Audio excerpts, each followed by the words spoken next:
আসসালামু আলাইকুম রহমতুল্লাহ।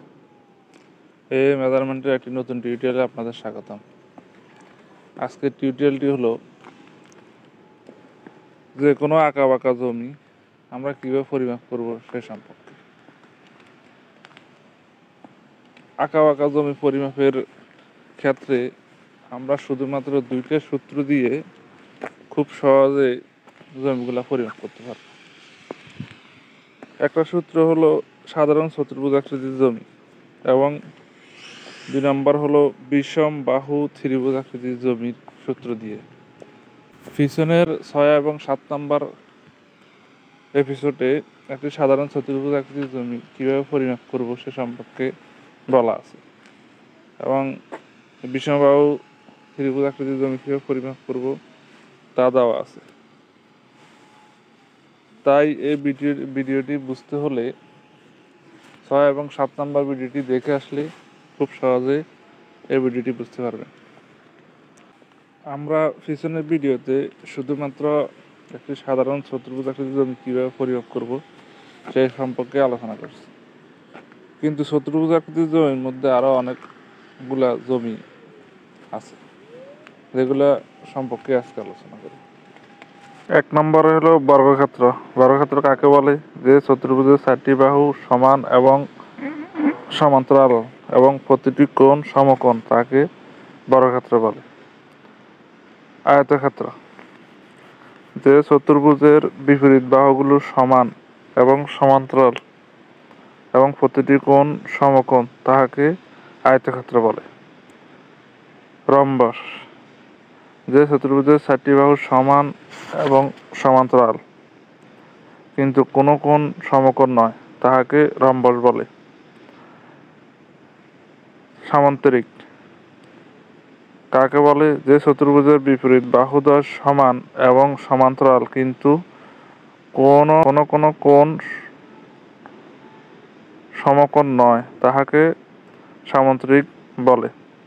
ট্রাপিজিয়াম, যে চতুর্ভুজের 2টি বাহু সমান্তরাল কিন্তু সমান নয় তাহাকে ট্রাপিজিয়াম বলে। রম্বস, সামান্তরিক এবং ট্রাপিজিয়াম আকৃতির জমি পাওয়া যায় না বললেই চলে, হাজারে 2-1টা। বিষমবাহু ত্রিভুজ। বিষমবাহু ত্রিভুজ আকৃতির জমি কিভাবে পরিমাপ করব তা 7 নম্বর এপিসোডে দেওয়া আছে।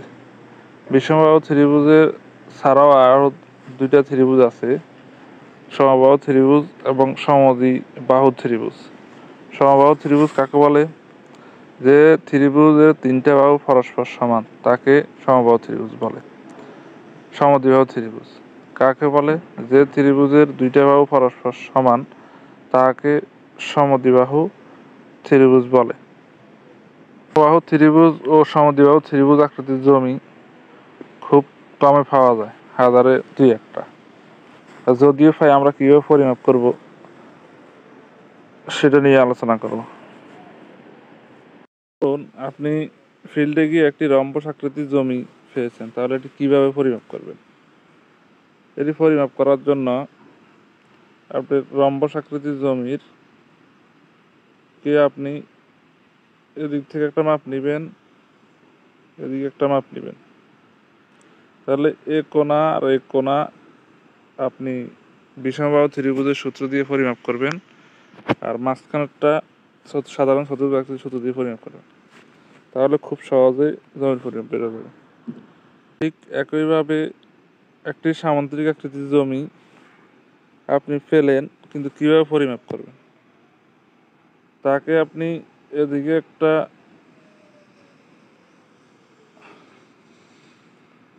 একটা মাপ দিবেন, এদিকে একটা মাপ দিবেন, তাহলে 2 পাশ বিষমবাহু ত্রিভুজ আকৃতি এর সূত্র দ্বারা পরিমাপ করবেন আর মাঝখানে সাধারণ চতুর্ভুজ আকৃতি দ্বারা পরিমাপ করবেন।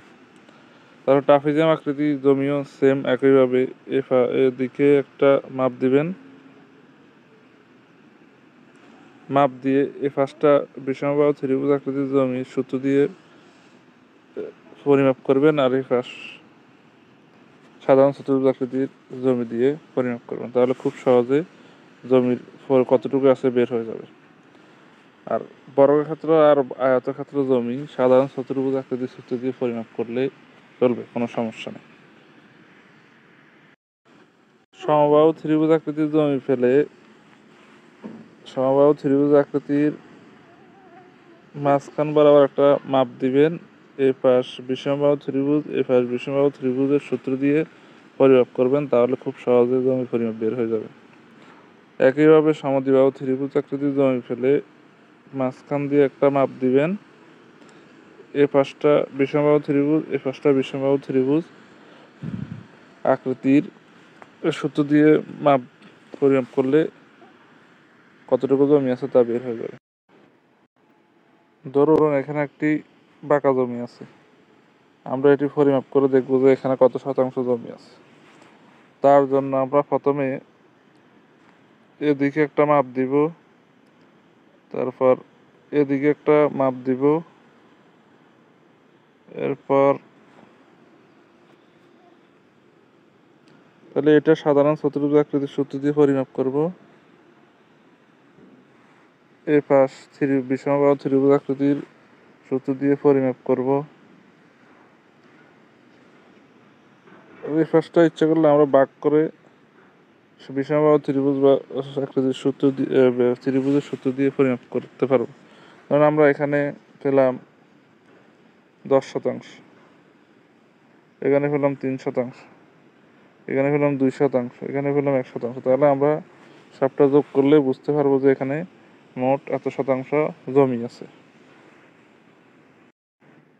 তাহলে আমরা যে কোনো একটি আঁকা বাঁকা জমিকে খুব সহজে দুইটা সূত্রের মাধ্যমে, অর্থাৎ সাধারণ চতুর্ভুজ আকৃতির সূত্র এবং বিষমবাহু ত্রিভুজের সূত্র দিয়ে খুব সহজে পরিমাপ করতে পারবো। এছাড়াও আমরা ইচ্ছা করলে প্রতিটা চতুর্ভুজ ত্রিভুজের আলাদা আলাদা সূত্র আছে, সেগুলো দিয়ে মাপলেও কোনো সমস্যা নেই। কিন্তু এই জাতীয় জমিগুলা যেহেতু খুব কম পাওয়া যায়, সেজন্য এগুলোর সূত্র আমরা দীর্ঘদিন বহন করা আমাদের পক্ষে কষ্টকর হবে।